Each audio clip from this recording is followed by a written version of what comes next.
Hello, good afternoon, everybody, and thanks for being here. I'm a filmmaker, as Josh kindly said. I was hoping it wouldn't bore you with the whole bio, because now I feel bad about having to read everybody's bio, which, if you're all good, I mean, I would just introduce it by name so we can save time for the actual subject of the conversation. So I'm just going to introduce Raven Jackson here to my left. She's a filmmaker. She's the current resident for the Black Filmmaker Forum, correct? Yeah, the Indie Memphis Black Filmmaker. Exactly.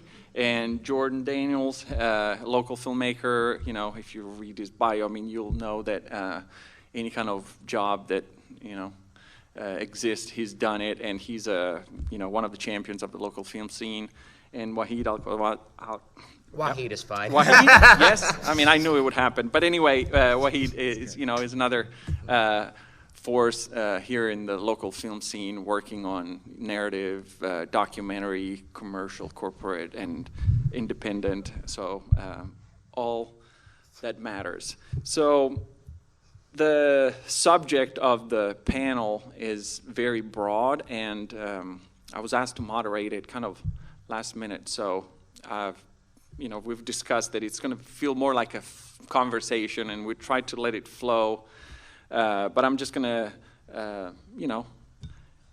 guide the beginning of the conversation, knowing that we'll be able to lead it somewhere hopefully interesting. So pitch is so intimidating somehow for filmmakers that I guess our job here should also be to say that, as scary as it sounds, it happens, and everybody lives through it. So it's important to know what some of the tricks that we've learned. I've learned very few, and I'm sure that with their help we can make it more more layered. And I think that we can start by talking about what we've done. I mean, if Raven, you want to maybe just give us a sense of how you got here and what are the projects you're working on, and so all the material you had to collect and gather to create your pitch deck. Yes, hi everyone.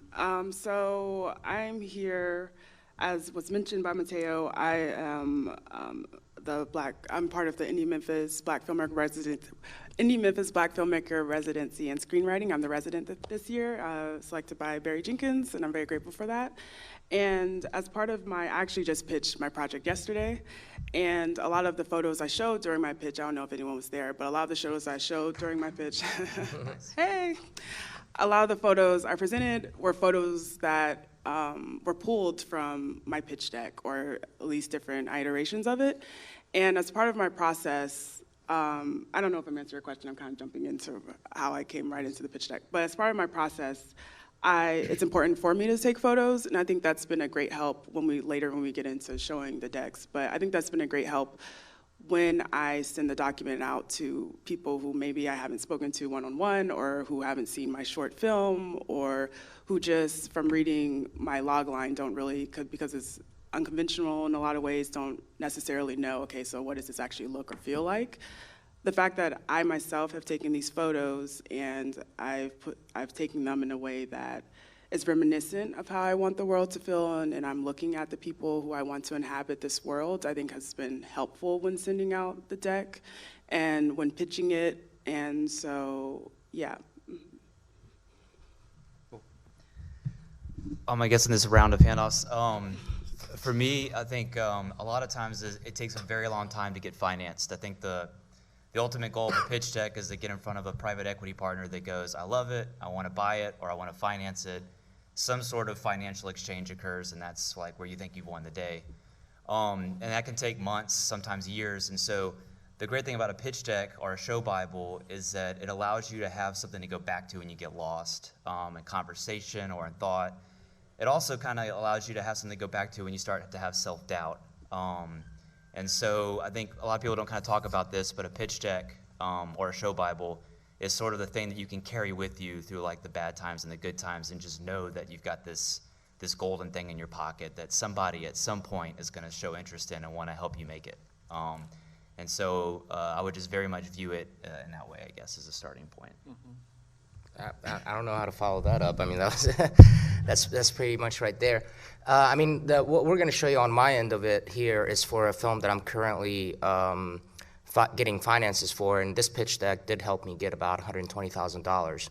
So, you know, I'm kind of have an interesting, different perspective on it because for about 5 years, I was vice president and creative director at Fox. So I was in rooms where people would come in to pitch us, and it'd be, 30 of us sitting there and looking at it. So kind of making this pitch deck, I, had a lot of insight already from what we did look for, what we didn't care for, what looked good, what didn't look good. But just like to echo what Jordan said, it's your Bible that it's your constant. It's the thing that you can always come back to and reference to kind of keep your vision alive. Plus, let's just be honest about it. Anyone that's going to give you money is not going to fucking read the script, all right? They're not going to read 120 pages. They're only going to look at the 10, 15 pages of the pitch deck. And to be honest with you, sometimes they don't want to even do that. So I did like a 4-minute visual video compiled from different clips from different movies that influenced the direction and the look that I want to do for my film. And maybe we'll have time to show that at some point as well. So, sure, absolutely. Yeah, we'll definitely have time to show some of the, the PDFs and the visuals that we've collected for this. One of the things that I think it's important that y'all brought up is this idea that throughout the creative process, we all get lost sometimes, and we kind of need an anchor to go back to, and remind us what the seed that was planted in the beginning was. And I personally, I've been in development with a feature for 5 years now, and so I've had to, do several pitches in front of different people, and sometimes it was, a conversation. Sometimes it was an email where I would send visuals. Sometimes it was video. So that's kind of what I would like to hear your thoughts on. Is there are so many different kinds of pitches you can actually do, and some very much depend on personal relationships. Others are much more cold because they're like an email you send out or a follow-up text or something. So can you maybe talk about your different experiences and what are tricks that you've learned in terms of pitching your projects to different people and with different mediums? Yeah, you want to just keep doing the line thing? yeah. I feel like I need to think on that one. Okay. Okay. Okay, yeah. So I just started directing about 4 years ago, and since then I've been lucky to have 2 documentary films financed, a TV series financed, and they're very different. So the documentary films had to be very information heavy to appeal to the person that wants to see that type of societal content be out in the world. So we did a documentary for Crosstown High that we're still filming, which is a school in Crosstown that's rethinking education, kind of flipping the whole educational model upside down. And we've just been tracking 6 students for over a year now. And that pitch deck was like, I think 15 pages long, just like filled with text, because we're appealing towards an academic mindset, an academic base. Then with the TV show, we knew that would be appealing to more of the people that Waheed's talking about. Like, I got 5 minutes, what do you got? So it's like really broke down. It's 8 pages, and it's really just a series of really inspirational quotes and thoughts about like what this show could look like. And then we were lucky enough to go, we got some financing to go and shoot 2 pilot episodes, which we then cut together into like, 30, 45-minute episodes with sizzle reels and trailers. And so that 8-page pitch deck and the 2 pilot episodes have just been like an amazing opportunity to go and pitch to people who would just barely, most of the time have no time for you. It's not, like, one thing that's interesting about Memphis is a lot of us are looking for private equity partners that probably have never made a film before, like most of the time. We're not in that LA, New York world where they're like, next, I've seen it, I've seen that one before, A lot of times you're looking for a banker who's retired here or we're kind of looking for that like alt equity partner that has never done this before. A dentist. A dentist. Yeah. And so you have to kind of like understand that going in and like really make them feel comfortable at every step of the way. And really one of the hardest parts with that is we're talking about intellectual property at the end of the day up here. Like it's your creation. It's something that you should own from the very beginning. And people who aren't in the film world that have the equity ability to finance you will assume that they're buying your intellectual property, that they're going to finance your movie because now they own it. And it's really hard to have that diplomatic conversation about, thank you for the $1 million, but I want 50% ownership, right? And so I think it's important early on, if you are in that kind of space where you're looking for a financial partner that doesn't operate in the film world, to find a lawyer or at least a mediator, somebody who can sort of be that business nuts and bolts guy so that relationship can stay creative and fun and forward thinking. Because you can get to the point of almost being financed and the relationship can crumble based around equity, based around who's going to be on the LLC, what's the chain of title, like all the business stuff that can really like make the project like take a back seat at the end of the day. Yeah. I mean, to echo exactly what he said, don't ever do a lookbook before you really have the LLC and your lawyer and all your intellectual property already established. So when you're going there, you're kind of giving them a clear picture of like, okay, so the lookbook really, it's more visual elements about your film and all that stuff, but at the end of the day, they're gonna ask you for your business plan, they're gonna ask you what do I get out of it, right? And to me, a lookbook really just opens up the door for you to kind of continue that conversation with them as well. And, you know, like Jordan said, you got to retool it for different people. So a lookbook is really useful to also get actors. I don't know if a lot of people ever thought about that. So I have Amanda Plummer, who started in Pulp Fiction and been a couple of times, it's not the Oscar, what's the other one? No, not that, Golden Globe nominee, and she won like 4 Tony Awards. Anyway, she's kind of like semi-big deal in the indie world, and Isn't she the one that stabbed him with the? no, she's the one that's like, if any of you motherfuckers move, I'll execute every last one of you. Yeah, that's her. Sorry, I curse a lot, so if anyone's listening to this and you have kids in the car later on, I'm sorry. But with her, for example, she's one of those still like, old school, I'll read the script first, and if I like it, I'm going to do it. But for example, trying to reach out, we have an African-American character in this film, and we're going after Lakeith Stanfield, who actually came here, and I met him here in 2012 with Short Term 12, I think it was called. And he was fantastic, and we talked to his agent, and my casting director basically said, look, the agent won't even read the script or his part or any of that stuff. We just send him the lookbook. And that's how we were able to have conversations with that guy for a little while. We're not going to be able to afford him for this, but so we're moving on. But at least it got us to the door to have a conversation with a big name actor that's kind of blowing up right now. And I've taken in about $40,000 from Memphis, from a local venture capital firm here, and with them, we showed them the lookbook, but really, the lookbook was a lot different for them than anyone else. It did have visuals in it, but it was really more about, here's the marketplace, here's the content of the film, and here is other content similar to it that have made money. And that's why we're making this film. So for them, it's really more about what's my ROI per dollar that I'm putting in, period. I'm gonna, and when you go to a venture capitalist, they're used to like 3, 4, maybe 9% returns, which is like nothing. In film industry, we're doing 120% back, so that's 20% return plus a 50-50 split. So if you have someone that knows how to sell your lookbook well enough for you, or if you can do that yourself, you can get money from it. And like I said, seriously, those people will not read your script. They're not going to read 110 pages. I mean, unless they're like a novice that for some reason love reading.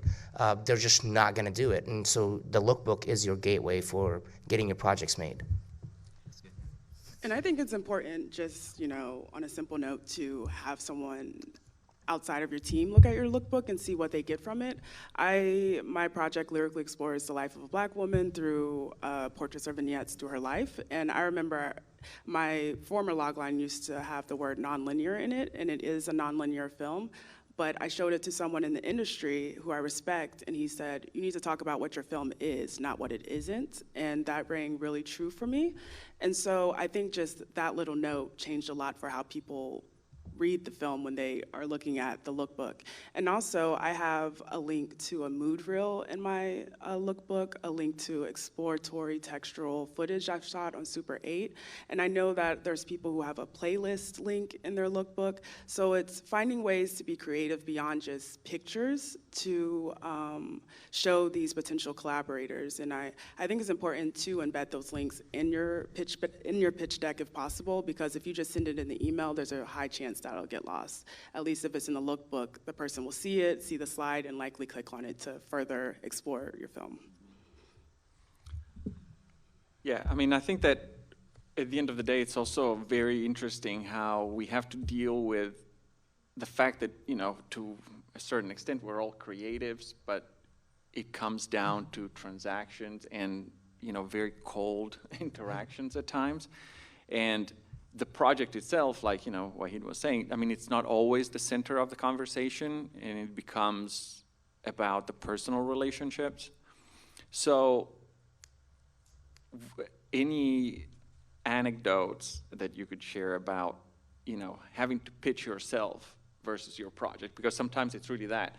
A lot of times you're told people are going to invest in you as a person, and not even necessarily as an artist, but as a person, because they like you, because they believe in you. And yeah, your project is kind of almost a casualty. I mean, it's there, and it's, you know, it'll get made because of that personal relationship. So how do you incorporate the project in pitching yourself to possible investors?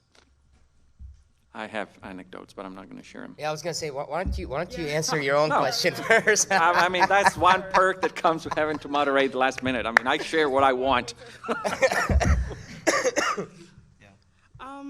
I think, I mean, this is like, I guess the simple answer, but I'm just going to be myself and be a kind, genuine person. I think, of course, if, you know, you're an a-hole, people might not want to work with you. I think, but also, I try to, it's true that sometimes people in the industry don't necessarily, even if they're in the position to, know how to recognize talent. I recognize that as, you know, a woman, as a Black woman filmmaker, that not necessarily everyone's gonna know how to recognize me or know how to see me, if that makes sense.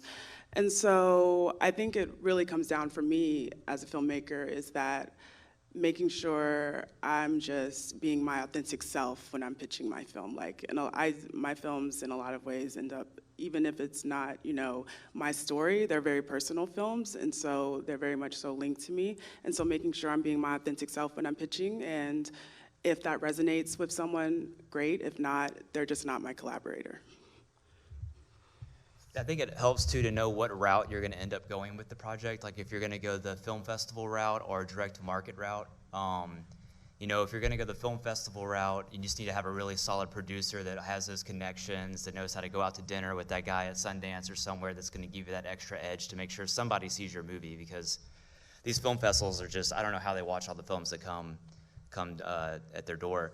So if you're going to go the film festival route, it's just a totally different model versus if you're going to go to a packaging agency like Endeavor Content or one of these packaging agencies that basically will see the value in your project, package it up and make it as sexy as possible, and then try and sell it to an Amazon or a Netflix or an Apple TV, but they're gonna take a 20% cut. So it's sort of in their interest to make sure that your project is like that silver shining car, and so they'll do things that make you start to question like your decision making. For instance, if you're a nobody in the industry, they might want to attach somebody to your work that has a name, just as a creative partner. And it's really not even to help you develop the creative or anything like that. It's just to say, hey, this person's on it, so we can sell it for $1 million more than if they weren't. And so one thing that you really have to find resolve in as you move forward is like, what are your red lines? Like, what are you willing to, like, this amazing future is put out in front of you, and you can go down that path, but you're going to have to let go of certain things that you said you'd never let go of. And so that's one thing that as you go through this process is just to really have a strong resolve about what you are willing to do and what you're not willing to do to have something made. Those different paths have different consequences. I think the film festival route is a lot more friendly way to get your film seen from my limited experience at this point. You just, you tour it around, a bunch of people see it, it gets written up, and then there's kind of a bidding war that can start to happen, and all of a sudden your movie's in the theaters. The other route is a lot more hands in the bucket, a lot more financial tweaking, and all that kind of stuff. So there might be another route, but I think those are the two main routes: is film festivals or packaging for sale, is where this would ultimately go. Like when you're at that point.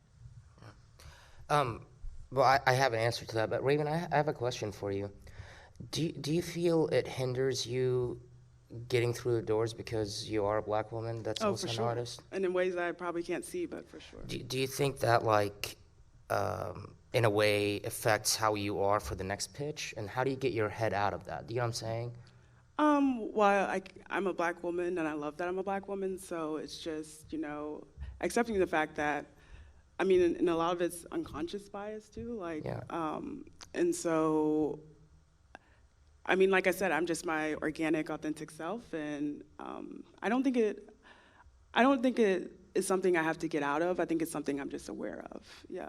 Yeah, and I say that because I went to a company in Dubai. So my name is Waheed AlQawasmi, right? Last name is AlQawa. And they're a huge financing company, and I'm Arab, and we go and we do this pitch meeting in Dubai, and pretty much their answer was, no, you're too Arab for us. We want a Jim Smith, right? And so I'm sitting here going, fuck, that's so weird, because like here, we're looked down upon a little bit because, Arab, Muslim background, all that stuff. Although my mom is Jewish, so that never comes up in the conversation, right? And so it's like hard to open some of those doors. And sometimes when you do open them and you get a response like that, it's just kind of like fucks with you a little bit. So it's like, how do you, for me, it takes a while. Like I have to meditate or do something to get back into it. That's the reason I asked you. Or even like, no, I hear what you're saying. Or even like when we're talking about anchors in our pitch deck, there are anchors in our lives, right? Like hopefully people that we can go to, a community of people, and that, reignite that flame of why we're doing this and why our work is valuable and needed in this world. And so when I am feeling that, because I felt that feeling, I think that's what I do. And also watch work of people who may resonate with my experience, and then I'm reminded of the feeling that their work does for me, and like, okay, hopefully my work can do that for someone else, No, I totally agree, and my answer to the original question is basically what Raven said. Is, you go in there and you just be as authentic as you can be. I've raised money for other projects in the past. I'm much better at raising money for other people than myself. I don't know why. It's weird. But it's so hard to find someone like as passionate as you are about your own project. No one's gonna sell you better than you, and that's really where the lookbook comes in handy, because it's your own words and it's your own visuals and all that stuff. But I did finally find a couple people that are as passionate about the film as me, and one of them is a producer, and there's an element of opiate addiction in my film, right? So this has been a 3-year process at the moment, so it's been a while before it's become a spotlight. And she was addicted to heroin 25 years ago, and she's a big producer now. She produced Mothers and Daughters with like Susan Sarandon and Sharon Stone, and like big names, And that's why she connected with the film, and she was able to take my lookbook and go and raise some more money for us. Movie Maker, this is not announced yet, so I guess you guys will be the first to hear it. Movie Maker magazine is giving me a grant, dollar per dollar match, up to $125,000 for our film to get it made. And the reason Tim Reyes, the co-founder and CEO of it, really wanted to do it, again, he didn't read the script, right? But, you know, someone from his office saw my pitch deck through someone, because I'm not afraid someone's going to steal my intellectual property. I personally don't give, it's protected, don't get me wrong, but I don't give a shit. If you think you can do a film with 45% in Arabic, with Arabic actors, better than me, go at it, man. Steal the script, do it. But, you know, so I just let my stuff go out. And somehow that PDF ended up on his desk. He saw it, loved it, calls me up. He's like, dude, we're closing this round in like 2 weeks, but I want you to apply. I'm like, that's such BS. But I went ahead and applied, and we won it. And again, for him, really what he connected with was, you know, the refugee element of it, because apparently his great-grandparents were refugees here. And then what really convinced him, because initially the offer was $30,000. It wasn't any more than that. But what made him go up to that value that he's giving us was a phone call. You know, he just, after the phone call we were done, he's like, dude, I just love your personality so much. I think it's a good investment in you. I'm going to bump it up to this much. So it really does help. Like, lookbooks are really definitely your gateway into things, don't you think? Yeah, at what point in that process do you talk about like equity return and all that kind of stuff? Well, that's the thing. So for him, he's not getting any of that stuff back. Just giving you the money? He's just giving me the money, yeah. The other ones, you know, because they're VCs, so the first question was, okay, we love it. You opened the door to come and talk to us. What are we going to get back? You know? So right now, how many financial partners do you have on that film? I have 5 right now. 5, okay. 5, yeah. And like, is there a who gets paid back first line and stuff like that? Well, no, so I established everything early on, and again, I'm lucky enough, like you said, you know, with your stuff, is I'm in a very lucky position to where I've done this with major networks and stuff. So I've seen people get screwed over. I've seen how not to get screwed over. So, and I was lucky enough that I had enough money saved up that I can develop the film on my own before I bring in other people. So with my lawyer, I made sure when we set up the LLC and the articles of incorporation that I'm the only managing member that has a say over creative and financial decisions. And then everyone is pro rata, and everyone is para passu, which means all the investors get paid out first before the creatives, you know, on the sale of the film, and they get paid up to a certain percentage. Once you know, we pay all the P&L and the A&R and all that stuff, you know, and then whatever is left, we do a 50-50 split. But in our case, we're really doing a 40-40 split, because 20% of the film proceeds are going to go to help Syrian refugees, because that's what the film is about. So, and everyone had to really agree to that. And, you know, yeah, of course, we had some resistance of like, well, I want to get my money first. It's like, no, that's not how it's. I already have 4 other people that signed. I'm not going to make an exception for you, you know, because I'm not going to sit here and file, you know, amendments to the other 4. That's just a lot of work that I don't want to pay for. So, yeah. That's true. That is true. One thing that I was thinking, listening to you guys, it's integrity, right? So, as I said, we all have projects that we're very passionate about, but at the end of the day, a pitch is to actually get something out of people and support of some kind.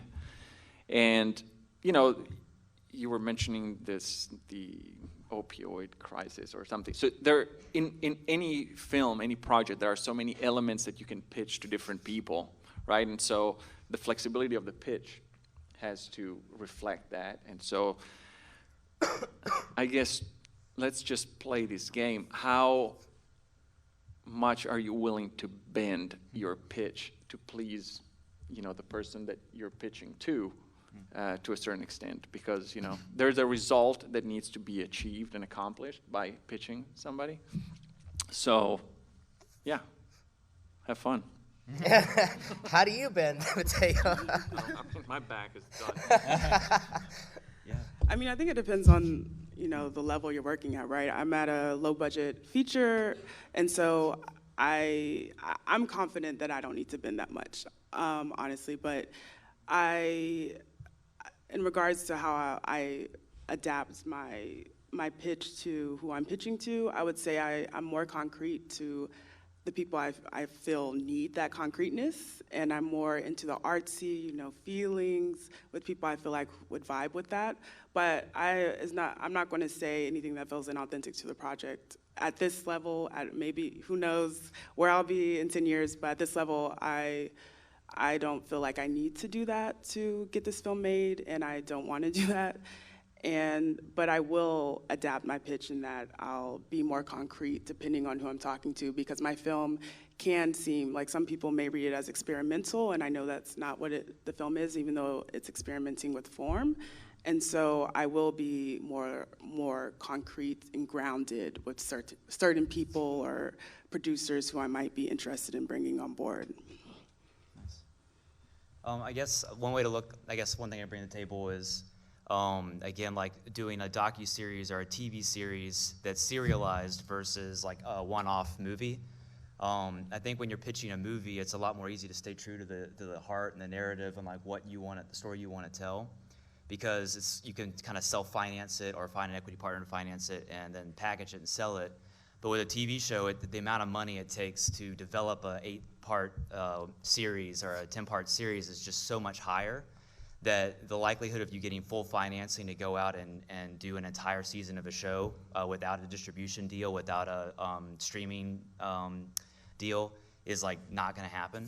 So you hopefully develop a pilot, if you're lucky to do a first episode pilot, and then from that point forward, the amount of people that get involved can be really intense, because then they're trying to decide who's your market, where are we going to place this work. Episode 3 doesn't quite feel right to us, and so that's really, again, I think, in terms of staying true to who you are, the feature film route is definitely like a totally different beast and a lot easier to just hit it on the head. As soon as you get into serialized work, more people get involved.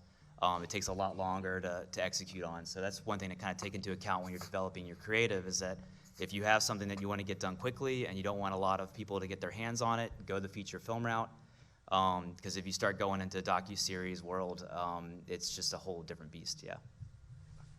I agree with him. I don't have a docu-series. I have more like a reality series thing. It's called Vacation Renovation. We just sold it to Netflix, and it was the same thing. So I'm one of, well, we started out, it was me and James Deutsch who did, he's a friend of mine, who did The Rules of Attraction with Roger Avery. He was nominated for an Oscar that year, and he's now into TV. And but yeah, now we have 15 producers on this thing, so we had to retool the pitch on that, like for every single one, to just get people involved. But like he said, with the narrative thing, we're talking about integrity and all that stuff. It is a little bit easier when it's just a one-off. It's just one movie that you're trying to make, to kind of try to stay true to yourself. Like, I'm not gonna call this person out. I know that person. He's an amazing person. I love him to death, and he is here in this festival. But this person 3 years ago would have been able to get my film financed within that week. I bullshit you not. The request was, we need the film is called Jasser, and the main character's name is Jasser. But they said, we need to retool your entire PDF and all your lookbook. We need to put Aziz Ansari in there. And I'm like, wait, dude, you want me to put a fucking Indian guy to play an Arab guy speaking Arabic and Hindi accent? Like, that's why I'm making the fucking film, dude. No, I'm not doing that. So, here I am 4 years later, still like knocking on doors trying to get it financed, where I could have gotten it financed if I said, screw it, let's just put Aziz Ansari in it just because he's brown, he speaks Hindi. You know what I'm saying? It's just like, so yeah, it really depends, but I will tell you, I've had other films where I just was like, yeah, I have zero moral interest in this. Here, yeah, we'll change it for you, just give us the money. So it really depends. What film are you doing, Right. That's an interesting point. It's like, you have to ask yourself sometimes, am I willing to get this made and sacrifice a lot, or like never have it made? Mm-hmm. Those things happen a lot. Absolutely. It was a tough decision to tell that guy to no. Yeah, there's definitely a level of attachment to projects. I'm sure we all work on different things, and so the personal attachment determines how much you're willing to bend. But again, sometimes I notice that even for projects that you've worked on a long time, you're willing, you don't realize how much you're bending, literally until, you're snapping. Because it's true, Or you get IBS. so it's very interesting how, we deal with projects and we nurture them and we carry them forward. At some point, this dilemma between, okay, do I keep pushing it for it to become what I wanted, or it'll never be made? So I mean, there is that, but it's too long a conversation. So I do want to have time to have questions from the audience. So, but we also have examples of work that I think that we could share to just give at least an example of what we've been talking about, and. Since it is a conversation, I mean, I don't have to feed you questions. So if I haven't asked anything that it's worth discussing or you want to discuss, by all means, just bring it up. So. Yeah, in my pitch deck, like I said before, I take photos, but this pitch deck I'm going to show you not all these photos I have taken. And I like to, for this film, I want it to be very evocative and very rooted in texture and the senses. And so one thing I did a lot when making the pitch deck is actually scanning images. And for instance, I made this collage there's a book called Sensation that has a lot of photos, and a lot of printed photos.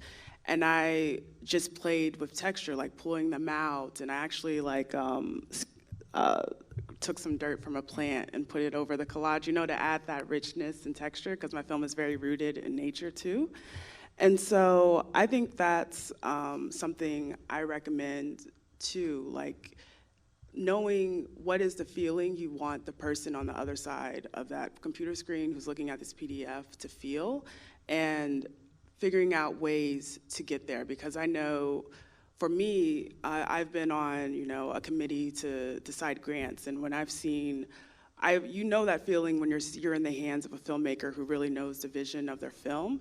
And it took me a lot of the iterations of this pitch deck to get to this, but I think that experimenting process and that looking, if it's not your own photos, but looking for those photos that spark something or speak to your film is a very important, or whatever it is that you're compiling for your lookbook, even maybe it's something besides photos.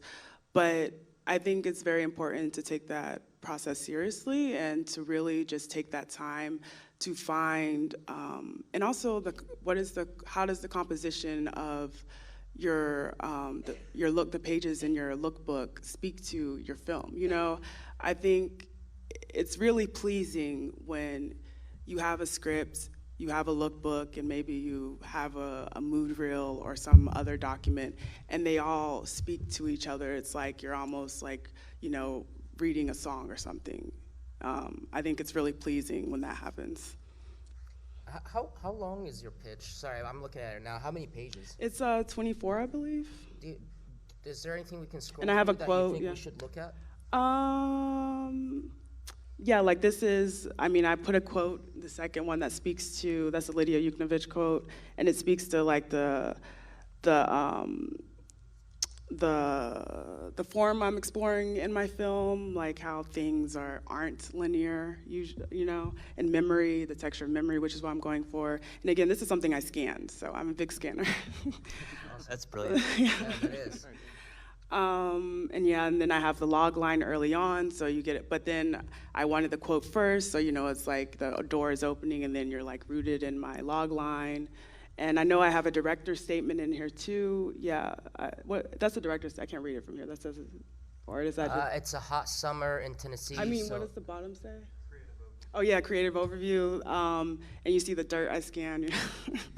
But I really, and also I have, like at the bottom I have, like, so they know the little naming of what this page is, so the person reading it knows what it is. And I have a lot of full page images throughout. It's mostly images, not as much text. I have this creative overview, and then I have a director's statement, which I think is important to have in your pitch deck. And then I also, a big thing I have is the team, because I think my film is very dependent on execution, and so I wanted to make sure, I have a good team, and we've worked together before. My past short film, Danelz, we worked together before on, and so I made sure to note that. I made sure to note and I have a quote from my cinematographer, Jomo, so you can see we're already talking about the film, and I made sure to note when I spoke about Danelz, like, okay, here's where it's played, here's the success it's had, just to give further proof that we're a strong team, we know what we're doing, even though it's Raven's first feature, you can trust us as a team. Wow, I mean, seriously, the amount that you're having to go through to do that, that's insane, because I don't know if it's I'm a man or whatever it is, I've never had to put who I am, because it's like, fuck you, dude, give me money. Like, that's why we're talking. That's crazy. That's really intricate. That's amazing. Thank you. Yeah, I'm not a graphic designer at all, and it's like I can't draw or do anything, so this is a really creative way of, like, if you don't know how to use Premiere or something, to just cut some stuff and scan it together, and it gives it a really, it reminds me of the Strangers Thing pitch deck a little bit. Yeah. They made theirs look like a dime novel from the 80s, and they scanned a bunch of stuff. Oh, wow. Yeah. I'm gonna check that out. Yeah, but then the hard part is if you want to edit it, you gotta rescan stuff. That's pretty. That's brilliant, yeah. Shit, I wish I was as creative as you, Raven, seriously. Thank you. I'm not, I'm a total hack. Yeah, I mean, that's one thing that like, you can be an amazing screenwriter and really be able to tell a beautiful story, and if you can't do this type of stuff, don't let it hinder you, like, find somebody who can, you know? Do you want to maybe do the Better World one? That might be more, I guess, kind of what I was talking about. That's a series, right? Yeah. So this is, I have a lot of anxiety around this one. This is, we can go a couple of times. So, long story short, we have a creative agency that came to us to execute on this pilot TV show. And they wanted to be about education, but not talk about schools. They wanted to be about learning, but not talk about learning. Basically, like this really amorphous thing that you couldn't grab onto. And so we kind of spent about a month developing what a show around education would look like, modeled after Chef's Table. And so we kind of coined it the Chef's Table for Learning. And they liked it enough to give us the financing to go off and do 2 pilot episodes. One was in Bali around the Green School, and then one was in Vietnam around a school called Seoul Academy. And they're really stories of identity and birthing a school out of nothing because they saw the need for it in the local community. It's like a lot about indigenous wisdom, kind of bringing that back into the 21st century. And so we brought it back to them, the private equity partner, and they really, really, really liked it. And they started shopping it around way too soon without us knowing. And so that's where we're at right now. I guess a little bit, WME, which is a packaging agency, basically wants to take it to market ASAP, but we don't have a chain of title. We don't have an LLC. We haven't talked about ownership. And so we're in the situation where we have a really beautiful show that's ready to go, but we have to go back to the person that financed it and ask for a seat at the table. It's a difficult situation to be in, but I mean, we'll see our way through it for sure. But it's, again, so this company has never done anything like this before. Basically, they're a $9 billion energy company that has a philanthropic arm based around education. And so they're not interested in ROI. They're not interested in 100% back plus 20% on return. They're interested in changing the minds of people around education. And so they want total control over the future of this work. So we're trying to parse out with them that there is a difference between 100% control and financial equitability, because we're artists and we should have the rights to own some of our creative capital. So yeah, so we basically presented this pitch deck to WME. So this is a kind of a backward situation. We went and filmed the pilot episodes, did some of the content work, and then used that content that then bring back into the pitch deck. And so then you get the first 2 episodes here, so that's the one in Bali, and then if you keep going, that's the one in Vietnam, and then we outline the rest of the season from that point forward. So we haven't shot this episode, and the next one. And so, yeah, we're in this really weird, amazing place, but without any ownership, and so that's definitely own your stuff before you go anywhere with it. The other one, Crosstown High, I guess we could pull it real quick. This one we pitched about a little under 3 years ago, And this one's a lot more informationally dense. We also co-created it with the founders of the school. It's more academic, I guess, approach and less heartfelt, but there's the heart in there for sure. But it reads more like a book, I guess, than like a what do you call it, a PowerPoint or something like that. So we used this to get funding for this documentary, and we were successful in getting funding for it. And we're at a point now where we're actually looking for ancillary funds to continue filming because it's coming together really beautifully, and it would just be a shame not to watch these kids graduate 4 years into the school. So we kind of have a skeleton of a finished documentary to show the financiers that, like, hey, we didn't take the money and run. But we're now trying to convince them to allow us to find an outside equity partner to continue filming for the next really just year and a half. It's crazy how quickly these kids graduate. I don't have a kid, but it's really crazy to follow these kids just for 2 years and watch how quickly they grow. And it's going to be really cool to just juxtapose them in 9th grade on their first day of school and then graduating. So this document, I think more than any of the pitch decks we've ever put together, really made it happen. Because the people that are here, like Ginger and Chris, and they all sort of went out and pitched it on our behalf. And as a filmmaker, like, I couldn't ask for anything better. Like, I get so nervous thinking about money and all this other kind of stuff. And when you can have somebody that can that runs an organization that sees a need for this type of story to be told and have them go pitch it for you, it's a dream come true. Awesome. Yeah.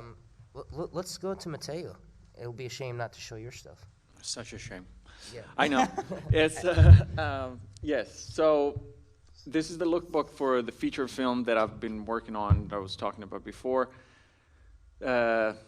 The title is Nessun Dorma, which, you know, it's based on it's the title of a famous opera aria, but it's translated "No One Sleeps" a little bit loosely, but it comes from, you know, an idea that I've had, you know, a childhood memory of me waiting for my parents at a barber shop, and so being part of this adult world. And so I wanted to just communicate that idea of these two different worlds coming together.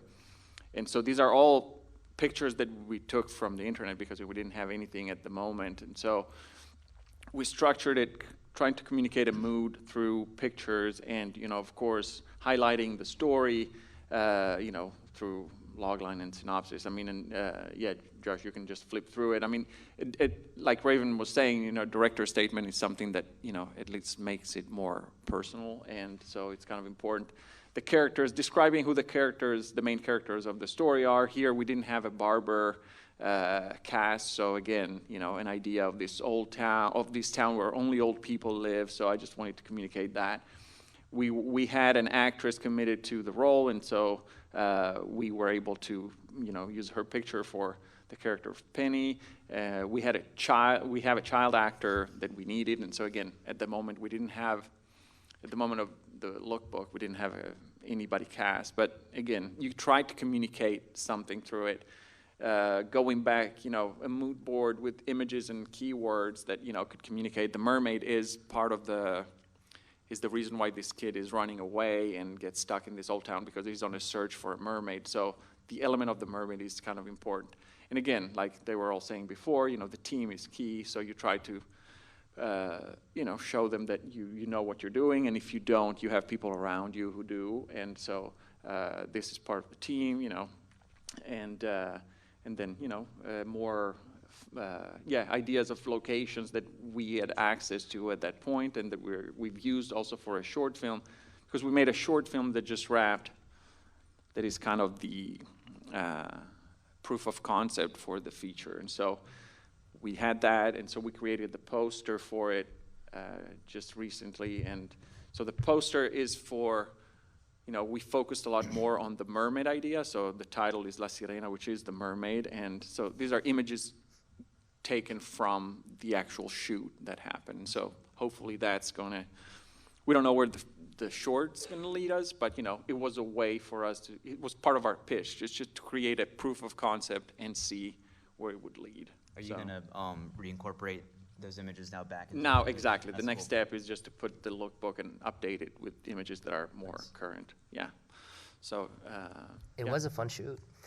Well, if you say so. Yeah. I was the first AD. I should be the one that was like, it was miserable, but it was actually fun. Hey, you know. Yeah. Yeah. So Waheed, go ahead. Go with something. Yeah, sure. I mean, mine is kind of similar. If you want to just pull up the PDF, and we'll just scroll through mine really quick. There you go. That's the first page. So you just introduce it. Kind of did like what Raven did. Put a little, quote in there just so they can see a little bit of the writing. You can go to the next one. Just a quick synopsis of what the film is about and why you should care. And then my man-whore-looking picture with my director remarks. Next one. Thank you. That was Ben running out of there. Oh, what's up, baby? Yeah, just so, like, the look and feel to me, I'm more a visual person. I always sell on, like, here's how it's going to look, and that's how I kind of hook people. This is actually the thing that did get me the money I was telling you about earlier. So I don't know why, but for some reason, when you just, like, splash some big shots up there and go, here's how I want it to look, and here's what we're going for. It kind of works for some reason, even with people who don't understand anything about films. The locations, so I went around Memphis and found areas where it looked like it's worse than Syria. And so when people were like, oh, it's about Syrian refugee. Oh, wait, it's in Memphis. Wait, that looks worse than Syria. What's happening? It just kind of sells it, you know? You better hurry. Those look like houses that are ripe for gentrification. They are. And actually, we lost 5 of the locations since we first did this because they've all been gentrified. And by the way, he has a documentary tomorrow at 4:15? 4:30. There you go. And it's exactly about that. You guys should go watch it. It's called In the Absence. It's probably going to be fucking amazing. Next one. Yeah. So it's the same stuff, you know, just where it's going to take place, where we're going to shoot it. Next one, please. And then the cast. So like I said, we had Amanda Plummer, so we're able to use her photos. I went and I did a search for Arabic actors, which was extremely difficult. There's no institutions over there that really, in the Middle East, kind of take actors and hone that talent. So it's either they're like soap operas, kind of like if they're not really good actors. Basically, that's what I'm trying to say. So finding really good actors that speak Arabic really well, that understand how acting was extremely difficult. So it took us about 1.5 years to get Sarah and the previous person, Malik, O1 visas, because the United States government does not allow you to bring in actors here to work without them having a work visa. And then also now, because of the new administration, they need to read your material and approve it. So it took 1.5 years to get them. And my film can kind of be seen as anti-Trump, although it's about the gray in between the black and white. Next one. So these are the 2 characters I don't have cast yet. And it's about them and where we want to kind of see them and how they kind of look. And then I think there's a big music element into the film, so we explain about that, and then we can go to the next one. And the people that we have attached at the moment to make the original music. Next one. And that's it. You just put a contact at the very end. It's important. Actually, I can't tell you how many times I get pitch decks that are amazing, and you're like, there's no contact page. It's like, what the fuck?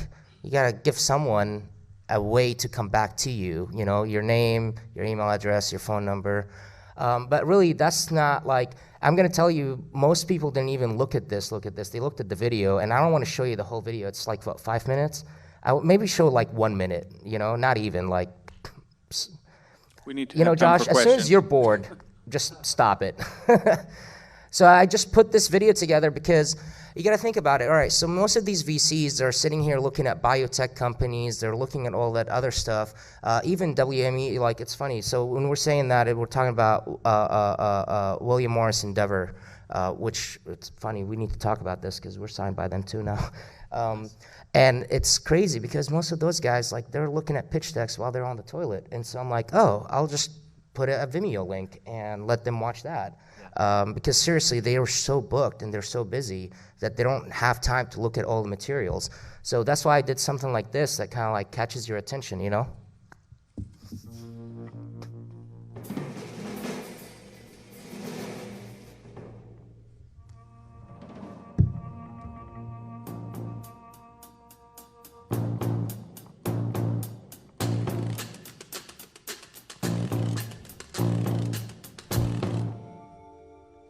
My name is Waheed, and I'm the director of Jasser. In addition to creating a lookbook of stills, I thought I would use film clips from movies that have a similar tone for what we're going for aesthetically in our film. Jasser is a film about a Syrian refugee who moves into a rough neighborhood in South Memphis, Tennessee. The film follows Jasser, a man in his 20s, as he struggles to adjust into a new life. I want to offer the audience a look into a corner of America that they probably don't know much about, but do it through the eyes of a refugee. The setting for our story is the unlikely relationship between Jasser and his neighbor Merle, an elderly Caucasian lady who is opioid addicted. It's an independent film. It's really annoying, you can stop it. But you guys get the point, you know? And that worked. That got me a lot of doors and a lot of meetings that I never in my life thought I would get. So if you have the technical skills to know how to do that, you owe it to yourself and your project to try to do stuff like that.